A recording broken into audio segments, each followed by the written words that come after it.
In this video, I will show you step by step how you can change email on Fiverr just in few minutes. This will be an easy guys and quick tutorial for you, so let's get started. So all you have to do is just open your Fiverr homepage like this, go to your Fiverr account and just click on your profile picture over here, okay? And you should see setting. Click on setting like this. It's gonna take you to this page over here, as you can see, and you have here your account information, you have your full name. Under your full name you have your email, okay?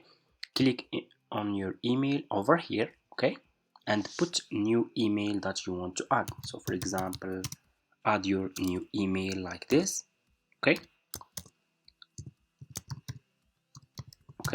And after you finish, you just need to click over here on save change, okay? That's how we can change email on Fiverr. It's really super easy. Thank you so much for watching guys. Don't forget to subscribe to this channel, like this video, leave a comment, and see you in my next videos.